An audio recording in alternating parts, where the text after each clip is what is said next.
Hello, my black-pilled brothers. This is gingercel, and today's topic is the cause of Inceldom and what I believe to be the cure. Now, it's no surprise that the black pill and incel community is largely misunderstood by both the media and the manosphere. For example, a lot of MGTOWs like to say that nobody is truly and voluntarily celibate if you have $200 in your pocket, because technically you can go visit an escort or a prostitute. But this is only true if incels could be boiled down to the same sex-obsessed, overly confident men that preach learning game, taking too many showers, scrubbing with pheromone soap, and selling shitty books. Prostitution is very primitive advice for such a misdiagnosed dilemma. MGTOWs even say it themselves when debating incels that there's more to life than just sex. MGTOWs also make the point that if an incel really wants a family, all he'd have to do is work really hard, save money, and go live in Southeast Asia where he can find a wife and have a child. This is another gross oversimplification that ignores a deeper issue. But incels' desire is something beyond just 2 minutes of sticky friction for basic human reproduction. It's the experiences in life that come with just being alive, that many take for granted, and that many more will not achieve due to the decay of society as we know it. These men are being robbed of basic milestones. They're suffering. And society, too, is suffering, unknowingly. In my last video, I made the point that in an ideal society, we're supposed to marry our looks match after high school, settle down, and have children. In this video, we're going to dive deeper into the ideal scenario for the average American in a healthy society. And yes, we're suspending disbelief from the reality we live in, because we are speaking in terms of the ideal. Let's begin. You are Johnny. Johnny is an average boy born to an average suburban middle-class family that lives around other average middle-class families with similarly aged children. We live next to one girl in particular, Sarah. Sarah is the girl next door. Sarah is your looks match. Your families know each other well, and you interact frequently and play not only with each other, but with all the other kids in the neighborhood too. Boys all play sports, build clubhouses, and ride bikes, while the girls are off braiding each other's hair, socializing, and making fun of each other for which boy they find cute. You know, kid stuff. Everyone in the neighborhood is slowly but surely growing up together. Skip ahead to the end of 6th grade, and Johnny asks Sarah to the 6th grade dance, as other boys ask their looks match as well. At the end of the dance, Johnny, Sarah, and all the other paired children enjoy their first kiss. Everyone is coupled up and goes through middle school connected the same way they were when they were children. They may be coupled, but they're all still friends. Fast forward to sophomore year in high school, everyone is turning 16, getting their licenses, and their families are allowing them to drive the spare sedan they kept in the garage for this occasion. Now, everyone is going on dates and enjoying everything young adulthood has to offer. The friend group stays connected by going to see movies, going to chaperone parties, and even haunted hayrides. You know, teen stuff. Kids are even getting their first jobs at the mall together. There's of course a little stupid teenage drama here and there with hormones raging wild, but minor problems that may seem huge at the time are soon resolved due to the bond everyone shares from knowing each other so long. There's very little incentive for anyone to hate each other because of that bond. Even you and Sarah have your occasional couple squirrels, and let's say there's an instance where the town bad boy, Jake, who runs around causing nothing but trouble, approaches Sarah, wanting her to leave you for him. She feels excited, because he is, after all, a beautiful rebel. Typical Chad. Sarah explains the situation to her parents as she values their input, because they have always been such a huge part of her life. Sarah's mother tells her that while the good-looking bad boy may seem exciting, he is most likely not going to go anywhere in life, because if he can't even get through grade school without being a nuisance, how is he ever supposed to act like an adult when it comes time to do so? Sarah's mother explains that she and her father went through the same thing when they were both young, and that the bad boy rebel she turned down in exchange for her husband now works at the local burger joint at the ripe age of 35. He has no friends and hates his life. Sarah's mother and father also explained to her that small problems at such a young age are bound to happen. Nobody is perfect, and that the good memories shared with Johnny far outweigh any teenage drama they're going through now. Both you and Sarah run to each other and decide to forgive and forget such a petty fight. Well, here comes senior year of high school and everyone's still connected. There's prom dresses to pick out, tuxedos, boutonnieres, corsages, yada yada yada, all the trivial prom stuff. And before you know it, prom night's coming to an end and the entire event was pure magic for everybody. Perfect end to everyone's teenage years. There are no regrets. You saved up all the money you made from your mall job to buy an engagement ring for Sarah, who upon seeing grow into a beautiful woman and having known since childhood, you're absolutely sure that a life without Sarah would not be a life worth living. Prom night ends, and recapturing the magic from your 6th grade dance, you get down on one knee and tell Sarah that she is the first thought on your mind when you wake up, the last thought you have before going to sleep, and every thought in between. Tell her that you want nothing more than to make her happy for the rest of your life, and you ask her to marry you. Through her tears, she's nodding her head in approval. Everyone is applauding. Everyone is happy for this soon-to-be wed couple. Sarah rushes home to tell her parents the good news. But they already know because Johnny asked for their permission ahead of time. A week or two goes by, and suddenly every couple in the neighborhood that grew up together is getting engaged. The engagement rings are even all featured in the friend group's graduation photos.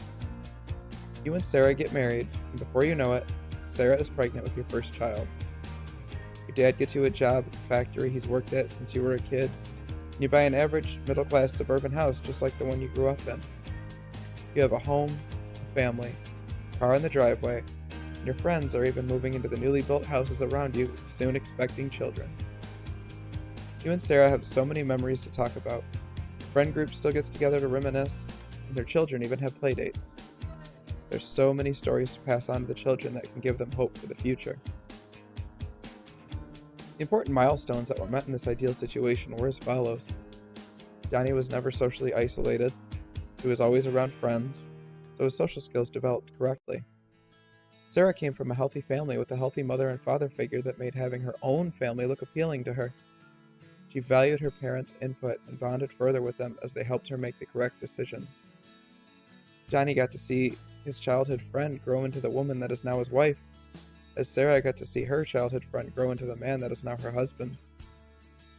When it came to both affection and sex, both Johnny and Sarah were inexperienced together and grew experienced only with each other, fumbling through awkwardness without judgment. Johnny, Sarah, and every other kid in the neighborhood weren't able to develop any societal-induced mental illnesses because of such an organically strong support system from their fellow peers and good relationships with their parents. Every minor human mistake that comes with important life lessons was learned at a young age for everybody. These consequences for such mistakes were minimal to say the least. Now the story doesn't end here. We're just having a brief intermission to show that these milestones in childhood, the young adulthood, are crucial to entering the world of a responsible adult. Not achieving these milestones early will put you behind in terms of interpersonal development. This can absolutely wreak havoc on the rest of your life. Let's continue. Between the ages of 18 to 25, Sarah and Johnny have a total of 3 children, which is the correct number of children to have, leading to a positive impact on the population once Sarah and Johnny both die of old age. The fact that they had 3 children between 18 to 25 means they had to fuck like rabbits, due to there only being a 6-day window in a woman's ovulation cycle where she is most likely to get pregnant. Outliers exist, but it isn't as easy as everyone would like to believe for a woman to get pregnant. It's often celebrated. Or at least it used to be. The fact that Sarah was impregnated all 3 times before the age of 25 means she was able to have the healthiest children possible, and the least likely to produce children with genetic defects. The rest of the neighborhood follows suit as expected. 2 to 3 children per couple has become the societal norm. A common MGTOW argument for marriages being a bad idea is that marriages often lead to dead bedrooms. Before I continue, let me remind everybody that we are still speaking in terms of the ideal. Yes, marriage is absolute cancer for men in 2021, but the idea that marriage was always a terrible idea due to dead bedrooms is a misnomer. At ages 25 to 30, men's libido naturally falls off as we mature into adults with more important responsibilities. The wild hormones that rage through our system from age 13 to our 20s have died down while we focus on more important things. Sex was never something meant to be worshipped and held in high regard by individuals, as well as society, as its only substantial purpose is reproduction. I only mention men's libido due to the fact that women's drive for sex is several times lower on average than men's. Anyway, at the same time Johnny's libido falls off naturally, both he and Sarah now have 3 children to raise, attend parent-teacher conferences, choir concerts, dance recitals, sports games, help with homework, doctor visits, etc. There's an awful lot going on without mentioning that Johnny is solely providing the income while Sarah tends to the housework. Sarah cooks, cleans, gets the children ready for school, and plans weekend events for the family. Johnny comes home from a long day of work to a hot meal and spends time with each of his children, teaching them lessons, throwing the ball with his sons, making sure his daughters grow up with a strong father figure, healthy parental stuff. He does not just come home, eat, and spend his time parked in front of a TV berating anyone that tries to interact with him. At the end of the day, after a long day of working and bonding with family, kids are asleep, and Johnny and Sarah crawl into their bed as well. They're exhausted. They wouldn't have the energy for sex the way they did in their early 20s, as their energy is spent on their children. They understand that the children are the number one priority as they represent the next generation of adults to inhabit society. The couple does look forward to any time spent alone as it happens less and less frequently, but when it does happen, they use every minute to their advantage. Johnny is also incentivized to work longer hours to not only guarantee his family is well fed and comfortable, but also to provide his family with the occasional vacation that will give his children magical memories and experiences that will last them all a lifetime. If you think working 50 to 60-hour weeks to provide for your family is a bad deal for men, let's shine the light on PUAs who encourage you to work harder and harder, starting your own business just to pay for BMWs, a giant house, fancy clothes, and everything else that makes you appear as if you weren't financing your success. Just to get laid. I don't know about you guys, but to me the thought of working longer hours to see the smiles on my children's faces as they experience Disney for the first time would give me a lot more life fuel than working to appear successful for some mentally unstable thought who got her education off the latest Cardi B album. Using arguments like, so I'm supposed to bust my ass all day, come home, and spend time with my kids instead of relaxing, is childish. The answer is yes, because both parents are responsible for the life they brought into this world. They are responsible for both the creation and cultivation of their children. Couples having less sex as 30-year-olds with parental responsibilities is not a problem. If it were such a problem, masturbation is always available. I mean, shit. Most black pillars and incels are jacking it into their 30s without even having their own family anyway.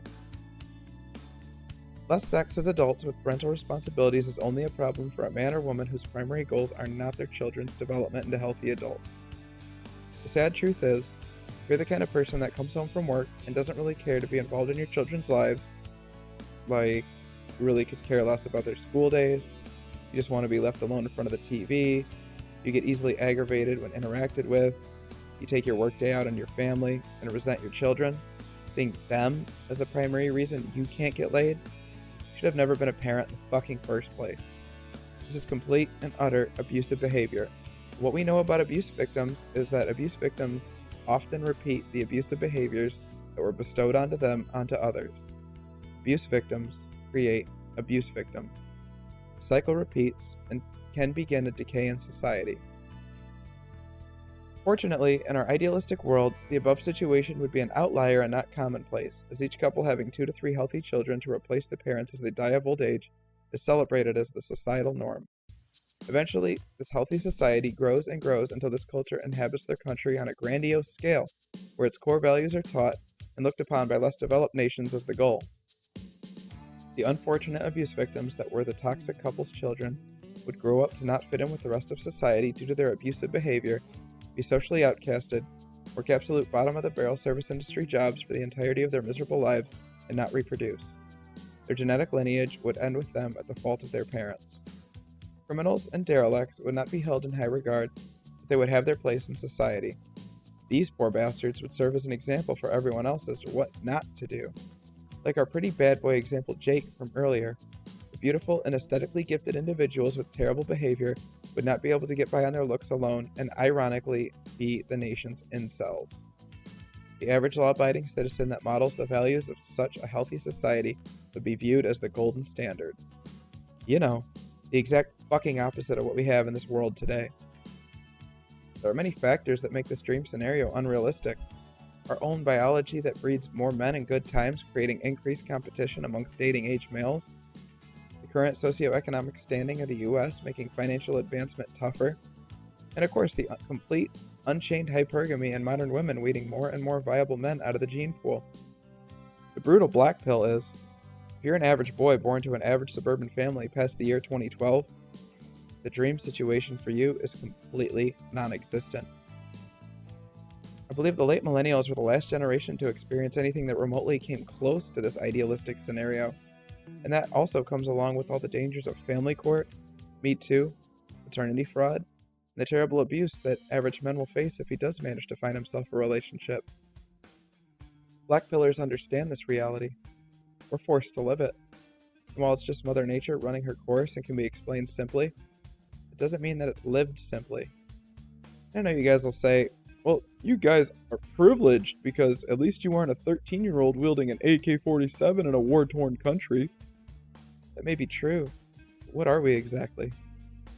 We are the aging adult males in one of the most advanced societies on the planet, going through this world without receiving the most basic human emotion: love. The idea proposed by MGTOW that finding a random woman to marry in Southeast Asia will make up for all the milestones not achieved through childhood and young adulthood is quite the oversight. While the story of Sarah and Johnny is an absolutely ideal situation that requires a multitude of factors to be present, I think I've narrowed down what factors those are. We'll get to those soon. Red pill thinking makes it sound like all we have to do is work hard, and if we aren't getting what we really want, we just aren't working hard enough for it. It's boomer advice. It's blue pill as fuck. You can work 60 hours a week at a $45,000 a year tech job for 10 years and not have fuck all to show for it. I mentioned earlier that not only are incels suffering, but society too is suffering unknowingly. Red pill talking points often use charts, stats, and dehumanizing logic to explain society moving forward at the expense of its people. An example is that we need to automate everything using advancements in technology. The truth is, rapid technological advancement comes at an unforeseen price: societal decay. As technology advances, society itself declines. Smartphone is a great example. Smartphone is an absolutely groundbreaking piece of technology, but all the while caused an exponential decline in society. The smartphone, paired with social media, removed every last restraint on women's hypergamy. When you hear some MGTOWs say that being Chad isn't enough anymore, then we're wrong in thinking that all we need to do to be treated like human beings in society is be as genetically gifted as Chad. They're only looking at half the equation. Yes, what was not long ago considered a Chad now has to spin more plates in order to attract the same level of females that he could attract 3 to 4 years back. This is due to the Overton window of women's hypergamy shifting further and further toward the absolute top of what the male species has to offer. This is indeed due to humans' tournament-style mating. For an explanation of tournament mating, please see my last video, Men Sent Their Own Way. Women are only loyal to their hypergamy. They will always reach toward the top. The top keeps getting higher. One has to spin plates to attract women. They are indeed deemed a beta male by females. Women will naturally throw themselves toward what they deem to be the alpha, as they are the selected mating gender. Chad is the new beta male. Celebrity Chad is the new alpha male. Chad is the new beta. It is truly over for the rest of us. Today's Chad is tomorrow's incel. Due to the rise of social media and smartphones, the average woman can now interact with celebrities via Instagram, where once being a celebrity meant living in an entirely different world amongst us normies. Nowadays, women can contact celebrities they deem as the alpha male and enjoy a weekend getting raw dogged by a man with looks, money, and status completely unobtainable by anybody that isn't at least a professional athlete in the NFL. I mentioned in my last video that men love it when women lust after us. Let's say for all intents and purposes that Henry Cavill is a 9 out of 10. Let's say Henry Cavill can't make his 9 out of 10 celebrity looks match lust after him. And the average woman in your hometown, your looks match, can reach him just by pressing a few buttons on a piece of glass and will absolutely lust for this man. Henry Cavill has no qualms about flying your looks match out to his place for the weekend and raw dogging her into the next plane of existence. Your looks match will do this in exchange for a few Instagram selfies with Henry and a decent shot of herself and his matching for the Instagram clout. Because if we understand female nature, we know that women care about what other women think about them more than anything else in the world. If other women are jealous of her, it increases her self-worth. Now, she sees a regular Chad as having lower sexual marketplace value than he actually has, because she's been with a Giga Chad, and our regular Chad will now have to spin plates to keep the attention of a 5 to 6 out of 10. Although heartbreaking, the fact that average-looking women now have the ability to lie with celebrities, turning average men into incels, is not the problem, but a symptom of a much bigger problem. The term involuntary celibate, or incel, was once only reserved for the truly genetically defective. It was once quite a rare and largely unforeseen problem, as those with extreme genetic defects were too busy managing their conditions to have the time and energy needed for raising a family. The issue of Inceldom no longer affects the truly genetically defective, but has been slowly affecting more and more men that are on the average side of the sexual marketplace. What turns your average man into an incel is the societal decay caused by the superabundant advancement in everyday technology. Smartphone plus social media equals completely unchained hypergamy. Completely unchained hypergamy equals societal decay. Rapid technological advancement has unleashed women's hypergamy to the point of no return, and we are simply too late to fix the problem without societal collapse, resetting hypergamy from 10 to 0. Returning back to the story of Johnny and Sarah, I would wager that a lot of us wouldn't even miss the advances in technology like smartphones, self-driving cars, shitty AAA title video games that never live up to the hype, and Amazon tracking devices such as Alexa that we often use just to cope in exchange for not having that white picket fence American dream. In our current world, Sarah would have ignored Johnny his whole life while he desperately tried to get her attention with each and every attempt ending in failure. As to her, the idea of settling down with one man and having a family would mean less resources and vacations for herself made off of her OnlyFans account. Johnny would have been shamed by society, with everyone, including his parents, telling him that Sarah is doing what's best for her, and that if he were a real man, he would be there for her to help raise her eventual 3 children from the 3 different fathers that she will soon come to meet. And he will believe this. Instead of all the neighborhood kids growing up and playing together, girls are off twerking on TikTok while getting pumped and dumped by our bad boy Jake, while what would have been the next generation of the working economy, the other average boys, are rotting in their parents' basement playing video games, smoking weed, ironically sold by bad boy Jake, and jacking it to porn like there's no tomorrow in a desperate attempt to fill the void in their heart that they can't even explain to anyone without being called derogatory terms like incel, or being told just to work harder by so-called online gurus selling snake oil soaps, or better yet, niche forum friends they may run into that repeat what out-of-date edgy YouTubers will tell them. You wouldn't want that kind of family life anyway, bro. The amount of depression and existential nightmares faced by these average boys results in the suicide of half the neighborhood before most of them turn 30, as they have run out of ways to cure the pain of involuntary isolation. They have run out of copes. While this terrible disaster of a society may seem hyperbolic, this is sadly the reality of our average Zoomer men coming to adulthood in 2021, with no end in sight. Even the slightest mention of this fiasco in modern Western civilization will be enough for censorship, blacklisting, deplatforming, and even doxing. In the harshest sense, yes, this is simply the result of tournament mating in an advanced society. Humans are still animals, acting on our natures as if we were still in the jungle. Men still have dominance instincts. Women still have hypergamous instincts. The same way that we contain men's instincts to be dominant, like making physical assault, battery, and homicide punishable by law, we too need to contain women's instincts to be hypergamous. How's that for a little equality? Society overall would be much healthier and stable with a watered-down version of tournament mating. Hypergamy that is without restriction has been shown to have absolutely disastrous consequences. Hypergamy must be shackled, and tournament mating must be neutered to a degree. In terms of shackling hypergamy, an old-school MGTOW YouTuber, Turd-Flinging Monkey, or TFM for short, has made the argument many times that all we need to do to fix our dilemma in the West is to take women's rights away, and not only is this completely impossible, it will also not save Western civilization. Does it really sound possible that an average woman that is used to getting wined, dined, and worshipped by 30 men all at the same time can just willy-nilly be forced into the role of Little Miss Susie Homemaker that leaves pies on a windowsill? No way in hell. Can't exactly go from being worshipped to being controlled and expect healthy outcomes.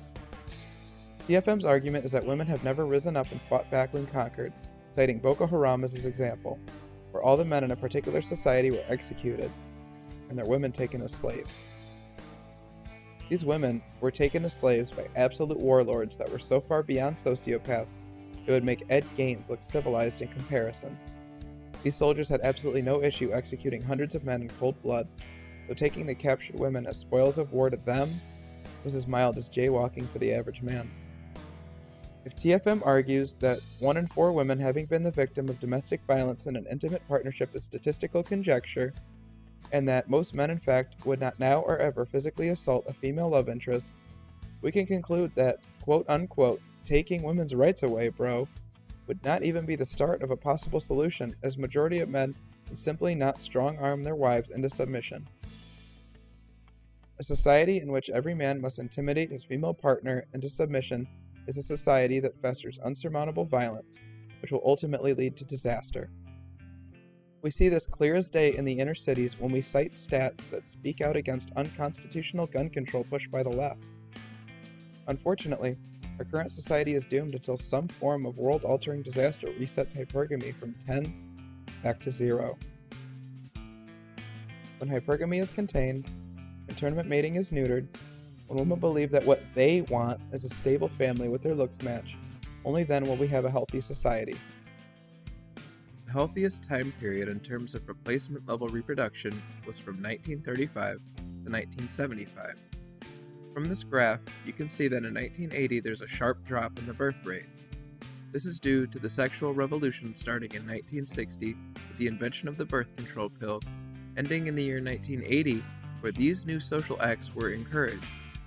Sex outside of traditional, heterosexual, monogamous relationships, the normalization of contraception, public nudity, pornography, premarital sex, homosexuality, masturbation, and legalized abortion. To put it lightly, the sexual revolution was a goddamn nightmare for society, and we are now reaping its consequences. I'm even willing to bet that the birth rate from 1960 to 1975 would have climbed in a similar way as it did even without the advancement of technology past 1960. Women were given voting rights as a whole in 1920, but women that were born in 1935 grew up to create the generation that raised the most children per family. This fact alone disproves that taking women's voting rights away will force them back in the home to have children. Even making the argument that women being college educated dealt a crucial blow to the fertility rate has a blind spot.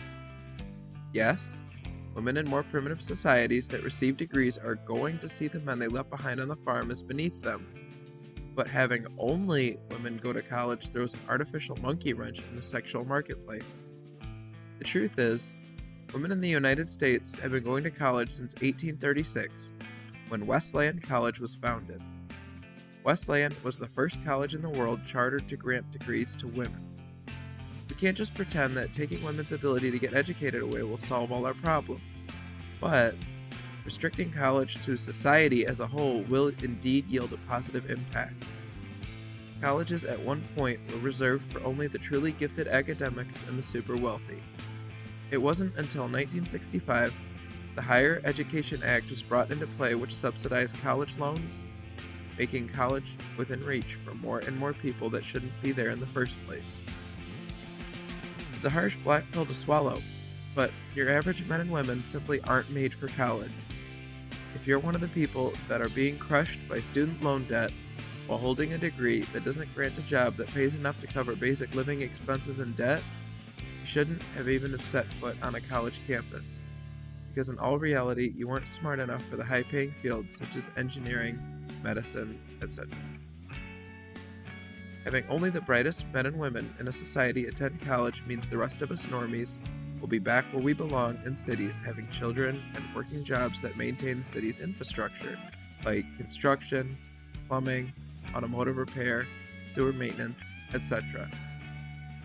Women as a whole would not be able to judge men for not holding degrees, as the college experience will be out of reach for us average individuals if the government is not subsidizing student loans. And I can already hear people typing away in the comments, saying shit like, well, if women didn't have voting rights, they wouldn't have been able to vote for subsidizing education.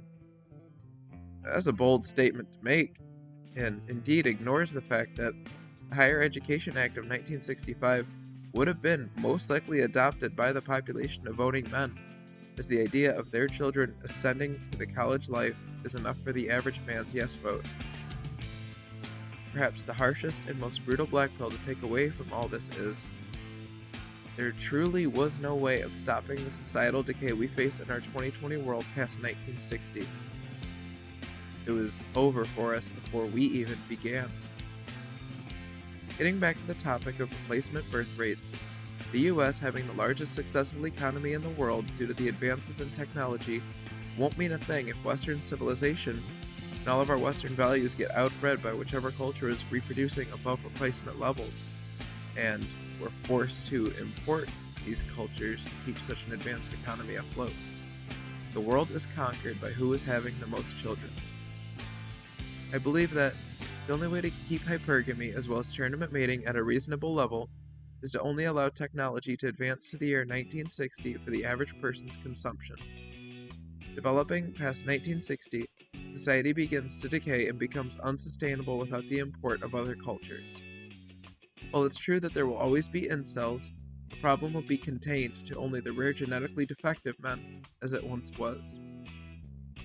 It's no secret that women select whose genes will pass into the next generation, and forcing your genes into the next generation is absolutely heinous.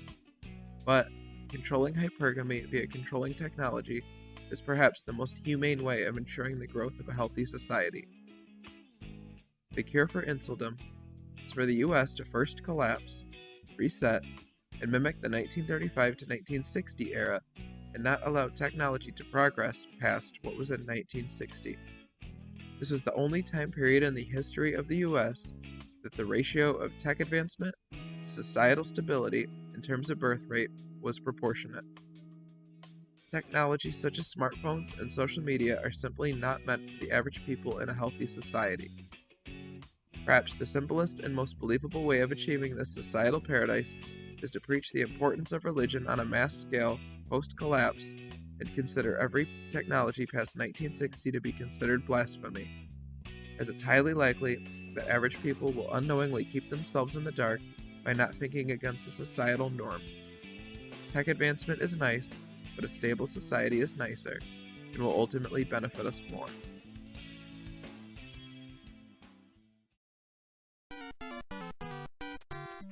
Hey guys, gingercel here. Just wanted to thank you all for coming to check out the channel and watching the video. If you want to chat about it, leave your comments below and I'll get back to you as soon as I can. I want to give a shout out to my boy Messiah on Discord, who says, no amount of twerk team videos can cure your depression. Shout out to my boy Ugly Gang, always spitting the realest black pill content, keeping the laughs coming. I encourage y'all to check out his channel. All of us could use a laugh at these times. And a big thank you to First of Incelmatics and Metacam Blackpill for helping me grow my channel. Big thank you to everyone on Discord who keeps spreading my content around. Appreciate that, you guys. If you're new to Blackpill content, go check out Metacam's How to Blackpill a Normie video, or watch First Blackpill documentary for all the info you need. Remember, don't shackle yourself down with lies. Seek the truth and live accordingly. Alright, take care, y'all. See you guys next time.